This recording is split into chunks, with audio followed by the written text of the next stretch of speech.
Welcome back to another episode of ROC Boys football, heading to the Big 12 as the Texas Longhorns go on the road to Stillwater and play a very tough Oklahoma State team, but I think kind of nationally overrated. You take a look at some of those wins, they're sitting at 5-1. A couple of those games, they were outgained by significant yardage, figured out how to win some of those games, but in terms of power ratings, I don't know if they're a top 15 team in the country, but this will be a very, very good game. Excited to get into it. Before that, though, just wanted to say thank you guys for all the support you guys have shown the channel. The Longhorns fans, you guys are absolutely awesome. I loved chopping it up with you guys with that Iowa State preview. A very good win that we'll talk about. But again, if you like the content, you like talking ball, consider subscribing. We really do appreciate all that support you guys have shown. Let's start talking some ball. I want to start with that Texas game, what we saw against Iowa State. If you guys remember, I wasn't very excited about Texas covering 16.5 points because this Iowa State team, although the record doesn't show it, they're a very good team. Matt Campbell has his defense firing on all cylinders. It's a very tough defense to score against. They do not give up a lot of explosive plays. They make you march down the field, kind of earn every yard. And what I'm more impressed with Texas is, did they look their best on Saturday? Absolutely not. Hard to argue they did. But this is a Texas team that we're not used to seeing them win kind of those ugly games where after they lean on their defense, they need to show up in the fourth quarter. And if you're a Longhorns fan, that's a very, very good Big 12 win. And you feel confident about your team in the fourth quarter winning some of these tight football games that the last 5 years you don't feel so good about. And again, I think this defense is a lot more physical. It's a lot more tough than you're used to. I think guys like Jalen Ford, DeMarvion Overshown are absolutely showing up. Two guys we were extremely excited about in the summer. On the offensive side of the ball, Quinn Ewers, probably not his best game. He missed a couple of those throws. Again, I'm a Michigan fan, and J.J. McCarthy, similarly, you see the talent, dripping with arm talent, just needs to dial in those throws. I think sometimes when they have those guys run open, they get excited. They're young kids. They have powerful rocket arms. Missing some of those throws again. Quinn Ewers is going to figure that out. And once they start hitting on some of those bigger plays, those scores are going to look 21-24. They're going to start looking like 21-35, and you're really going to start getting after teams. Moving over to this Oklahoma State team, and kind of why I like Texas in this spot so much is Spencer Sanders is clearly not healthy. I mean, they did a good job of keeping that under wraps all week. Separated shoulder. You could see clearly not very comfortable throwing the football. They were really trying to scheme him up, open throws. He's still a good athlete. His legs are still very, very good. But in terms of throwing from the pocket, it wasn't there. You look at his stats. He was hit some explosive plays, but not very efficient. 16-36. That's less than 50% completion percentage. Yes, was able to hit some explosive plays, but in terms of consistently making those throws to move the chains, especially in the second half and in that fourth quarter, he wasn't able to make those throws. And I'm thinking I like Texas a lot here. The number opened at 2.5-point favorites for the Longhorns. It's moved to 3.5. I still like it there. Probably like it up to 5.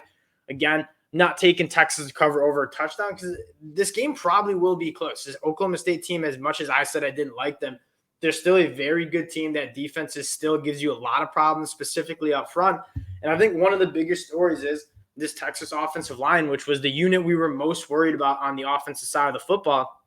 How are they going to react to a very, very good Oklahoma State defensive line? I mean, you take a look at some of those guys they have on the defensive line, Tyler Lacey, Brock Martin, Colin Oliver, very disruptive group that likes to play behind the line of scrimmage. But this Texas offensive line, some young guns stepping up, and I've been really impressed with how this offensive line has come together. They're running the ball extremely well. They're protecting Quinn Ewers well. This is a very, very good group that I don't think we thought was going to be good kind of in the beginning of the season. One worry I have, and I'm kind of interested to gauge what the Texas fans think about this, is you look at that box score against Iowa State, and I was watching the game. Outside of Xavier Worthy, there isn't that number 2 guy. I think Jordan Whittington needs to be a little bit more involved. Only had 2 catches for 27 yards. When they targeted him, it seemed to work out. But Xavier Worthy, as much of a stud as he is, probably the best wide receiver in the Big 12, one of the best wide receivers in the whole entire country. Maybe not as good as Quentin Johnson, but pretty damn close. Who else is going to step up? You kind of have those 3 wide receivers, Xavier Worthy, JT Sanders, and Jordan Whittington. And outside of that, it's primarily the running backs coming out of the backfield to give you that receiving production. I think Jordan Whittington needs to play a little bit more of a role, and I love him in the slot, working the middle of the field. He's kind of built like a running back, very good at making those combat catches.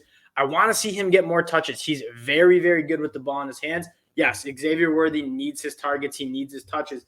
But again, JT Sanders, Jordan Whittington, I would like to see them involved more. When you see that Texas offense firing on all cylinders, it is because Jordan Whittington, JT Sanders are getting the ball and making explosive plays. The run game looked really, really good. Bijan Robinson averaged 5 yards a carry, 28 carries for 133. Roschon Johnson, again, if you guys have listened to me, he's a top 10 running back in the country. He just happens to be behind the best running back in the country. Still working, getting those guys their touches. This offense I'm not too worried about. I think they're going to put up some points against an Oklahoma State defense that we're so used to talking about, such a dominant group. You look at it this year, giving up 300 yards through the air, allowing 136 yards per game on the ground. They haven't been very good. You look at their stats, they're allowing almost 4 yards a carry on the defense side of the ball. Opposing quarterbacks completing almost 60% of their balls. They haven't been great. They haven't been turning the ball over, which we were very much used to seeing last year. This Oklahoma State defense last year with Jim Knowles prided themselves on getting negative plays, led the country in sacks and turnovers. They're averaging 1 turnover forced a game. And yes, they are still creating some negative plays with a very good defensive line, but not as frequently as we saw last year with Jim Knowles. They lost some guys, but again, this isn't the same Oklahoma State defense that we're used to seeing. I think this game comes down to, is Spencer Sanders healthy? Can he put up points? Because I do think Texas hits 30, 35, maybe even 40 points in this game. Can Oklahoma State keep this close? I think this game does turn into a shootout. I'm just not totally sure if this Texas team is going to give up many points. I mean, you look at what they've done. Very stingy against the run, only allowing 3.3 yards per carry. Opposing quarterbacks had some success through the air, 65% completion percentage for almost 230 yards per game. But this defense has been much better than we're used to seeing a Texas team. You look at the number, it's 3. The over-under hasn't come out yet. I really like Texas in this spot. I think they're a team that's hitting their stride. Quinn Ewers is finally coming back and getting into a rhythm again. This Iowa State defense is extremely good. I do not think Oklahoma State's defense is that good.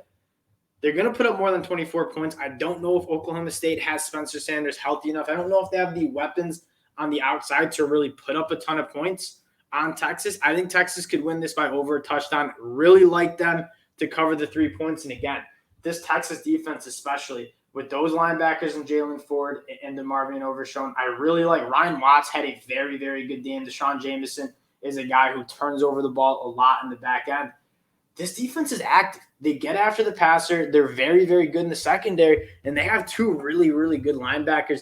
This is a Texas team that is very, very dangerous. If you had to ask me who I think might come out of the Big 12, yeah, TCU looks great. But if this Texas team finds its stride, hits its stride, this is a very dangerous Texas Longhorns team. That'll do it for the preview. The fellas probably will be riding with Texas -3. Again, this is being recorded on Sunday, so the lines might move a little. I like it up to 5-6. I think this Texas team is really good. I do not think this Oklahoma State team as good as that 5-1 record says. We'll lock that one in. Again, appreciate you guys checking us out as usual. If you guys do like the content, consider subscribing to the channel. We really do appreciate y'all, and we will talk to you guys later. Peace.